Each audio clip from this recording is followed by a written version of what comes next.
Gettysburg Pennsylvania एक ऐसा शहर जहां मौत कभी पूरी तरह गई ही नहीं। यहाँ की हवा दिन के उजाले में भी भारी लगती है, जैसे मिट्टी ने अभी तक वो चीखें संभाल के रखी हो जो युद्ध के दिन गूंजी थी। और रात को सड़कें इतनी शांत हो जाती हैं कि अजीब लगता है। और 13 जुलाई 2025 की रात उस शांति ने एक और कहानी अपनी लिस्ट में शामिल कर ली। डैन रिवेरा कोई आम आदमी नहीं था। आर्मी का पुराना सोल्जर, प्यार करने वाला पति, एक फादर और न्यू इंग्लैंड सोसाइटी पर साइफिक रिसर्च का लीड इन्वेस्टिगेटर। वही ग्रुप जो एड वॉरेन ने शुरू किया था। सालों तक डैन ने हॉन्टेड हाउसेस देखे, शैडो फिगर्स का सामना किया और वो आवाजें सुनी जो खाली कमरों से आती थी, लेकिन कुछ भी उतना भारी नहीं था जितना उसका नाम सुनते ही होता था, एनाबेला। दुनिया के लिए एक पुरानी रैग्ड डॉल, लेकिन जो लोग उसके पास खड़े रहे हैं उनके लिए वो कुछ और है। एड और लॉरेन का कहना था कि ये डॉल एक शैतानी आत्मा का वहन है, एक ऐसी चीज जो पुरानी, चालाक और बेहद खतरनाक है। इसीलिए वो एक सैक्रेड ग्लास केस में बंद रखी जाती है, प्रेयर्स और वार्निंग्स के साथ सील करके। डैन उन चुने हुए लोगों में से था।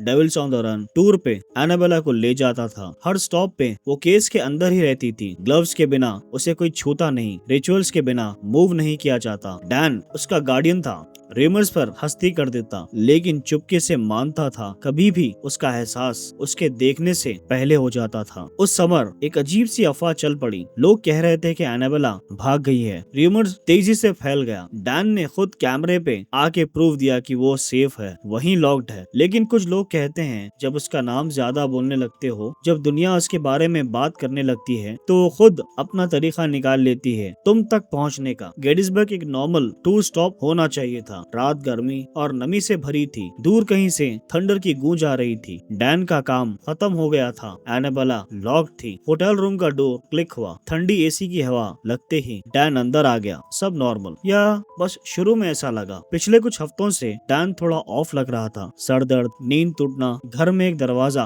अपने आप खुल जाना, और एक बार उसने सुना था अपना नाम किसी और आवाज में जो उसकी वाइफ की नहीं थी। उसने इग्नोर कर दिया। पैरानॉर्मल इन्वेस्टिगेटर्स को करना पड़ता है, लेकिन उस रात कोई नहीं था हंसकर इग्नोर करने के लिए। बस चार दीवारें, एक पतला सा बेड और एक ऐसी खामोशी जो कानों पे भी बोझ बन रही थी। डैन बेड पे बैठकर फोन स्क्रॉल कर रहा था। बाहर बारिश की हल्की टप टप शुरू हो गई। फिर मिनी फ्रिज का हम बैंड हुआ, एसी रुक गया, और उस स्टिलनेस में उसने महसूस किया वो भारी सी हवा और वो एहसास कि कोई इसके बिल्कुल पीछे खड़ा है। डैन ने मुड़ के देखा, कुछ नहीं, बस अंधेरा। क्लोजेट के कोने में उसने खुद से कहा, कुछ नहीं है। फिर आवाज आई, स्लो, डेलिबरेट, कपड़े के रुकने की हल्की सी खराश, जैसे छोटे सिलाए हुए हाथ कारपेट पे सरक रहे हो। लाइट्स फ्लिकर हुई, फोन का स्क्रीन ब्लैक हो गया, रूम का टेम्परेचर और गिर गया। और उस मोमेंट कुछ लोग कहते हैं वो उठ गया, कुछ कहते हैं जम गया, लेकिन सब मानते हैं अब वो अकेला नहीं था। सुबह डैन फोन नहीं उठा रहा था। कोलीग नॉक करता रहा।